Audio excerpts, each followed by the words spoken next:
एक ऐसी शख्सियत जिन्होंने इंडियन सिनेमा में एक नए वेव का प्रचार किया, एक ऐसी तरीके के सिनेमा से हम लोगों को रूबरू कराया कि इंडियन ऑडियंस ने कभी पहले नहीं देखी थी। और ये अब की बात नहीं है, it's been like years now, almost 50-60 साल पहले की बात कर रही हूँ। मैं बात कर रही हूँ the very respected maestro of Indian cinema, none other than Shyam Benegal sir.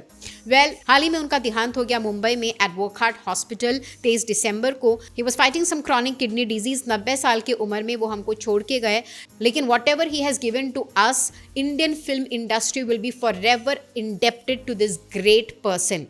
Indian parallel cinema जो है ना, जो आर्ट मूवीज हम बोलते थे एक टाइम पे, उसके जो पायनियर हैं वो श्याम बेनेगल सर ही हैं। He was born to a Konkan speaking Hindu family in Hyderabad. उन्होंने अपनी स्कूल कॉलेज हैदराबाद से ही की, but his father belonged to Karnataka. He studied MSc in economics from Osmania University. और उसके बाद वो फिल्में बनाने लगे. He was very interested in movies right from childhood. उनके पापा बहुत बड़े फोटोग्राफर थे उस टाइम के, और उन्होंने अपने बेटे को एक कैमरा गिफ्ट किया था महज 12 साल की उम्र में, और 12 साल की उम्र में ही उस कैमरा से उन्होंने अपनी पहली मूवी शूट की। he was born to be a filmmaker, ऐसा ही लगता है देख के। और उसके बाद उन्होंने अपनी पहली मूवी जो कि एक डॉक्यूमेंट्री थी वो बनाई, which was actually a Gujarati documentary. उनके बारे में कहा जाए ना तो फिर मैं शायद बोलते बोलते थक जाऊंगी और आप सुनते सुनते भी शायद थक जाओगे, लेकिन he has redefined Indian cinema all together. उस एज में जब बहुत ही मसाला मूवीज आने लगी थी, कमर्शलाइज्ड मूवीज आने लगी थी, इमोशनल स्पून फीडिंग होने लगी थी, बहुत ही फॉर्मूला मूवीज आने लगी थी, बदला वाली मूवीज, लॉट ऑफ गाना शाना, एक हीरो सेंट्रिक मूवी, जहाँ पे जो सोसाइटी का रियल इश्यूज हैं या फिर जो कंसर्निंग इश्यूज हैं वो कहीं और छुप जाते थे, वो कहीं ढक जाते थे। Nobody was interested to show movies like that, क्योंकि उसमें कोई मिर्च मसाला नहीं होता था। But Shyam Benegal sir at that time in the 70s dared to show the Indian audience the truth that was existing in the society. और उसके लिए बहुत हिम्मत चाहिए, because you can't be caring about money when you start making films of that genre, of that kind of treatment. आज मैं उनकी 7 ऐसी मूवीज के बारे में कहूंगी which are master class in acting in itself. और अगर आपने नहीं देखी है, and if you are a film lover, cinephile या फिर an acting student, then please go watch them, they are gems of Indian cinema.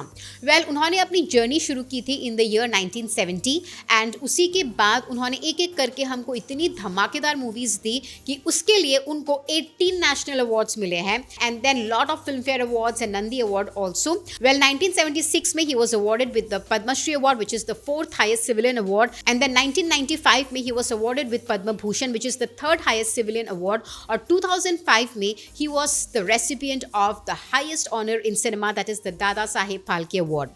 1973 में उनकी जर्नी शुरू हुई थी with his debut film अंकुर। उसके बाद उन्होंने 1975 में किया था निशांत, उसके बाद 1976 में आया मंथन, एंड देन 1977 में ही डिड भूमिका। After a certain gap in the year 1994 he started with his Muslim women trilogy, जो कि एक 3 फिल्म ट्रिलॉजी है। तो फर्स्ट फिल्म रिलीज हुई थी in the year 1994 by the name of Mammo. फिर 1996 में उन्होंने बनाया सरदारी बेगम, एंड 2001 में as we all know he made the very classic Zubeidaa. अगर आप ये 7 मूवीज देखोगे ना तो आपको एक ही चीज समझ में आएगी कि every movie has shown the truth that existed in rural India, चाहे वो कास्टिज्म हो, चाहे वो पेट्रियार्की हो, चाहे वो इमेंस मिसोजिनी हो, चाहे वो रेप के ऊपर हो, सोसाइटल इश्यूज के ऊपर हो, एजुकेशन के ऊपर हो। इतनी बखूबी से और इतनी क्लैरिटी से, with so much of focus, और इतने निडर होके वो सोसाइटी के जो ट्रूथ है ना उसको दिखाते थे, और सारे मूवीज में आपको उसकी झलक देखने को मिलेगी। और फिर कैसे औरतों का दर्जा होता है ना सोसाइटी में, कि ऊपर ऊपर से देखने के लिए तो आपको बहुत ऐसा लगेगा कि everything has been solved and women have got their position in the society, लेकिन अभी भी कितने दबे हुए हैं, उनके वॉइसेस कितने दबे हुए हैं, उनको किस नज़रिए से देखा जाता है।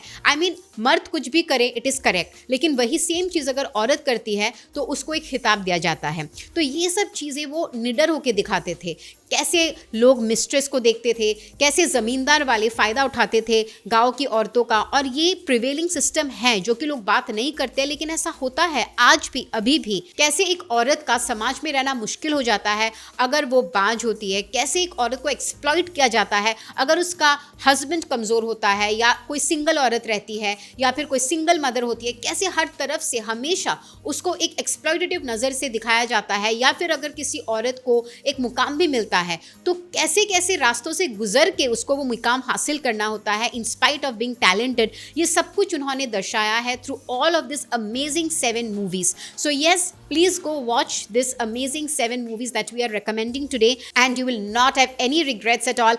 Please do watch these gems of Indian cinema. That was our heartfelt tribute to Shyam Benegal sir and for showing Indian film industry another path altogether जहां आजकल के filmmakers भी thrive कर सकते हैं.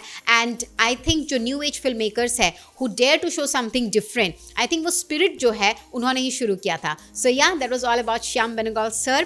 And how did you like today's video? Please let us know in the comment section. आपने उनकी कौन सी मूवी देखी है या फिर आपको उस मूवी में क्या अच्छी लगी? Please do let us know in the comment section. Till then, keep buzzing around Bazooka Reviews for all your latest information on film, fashion and entertainment. This is me, Ishita, signing off till then.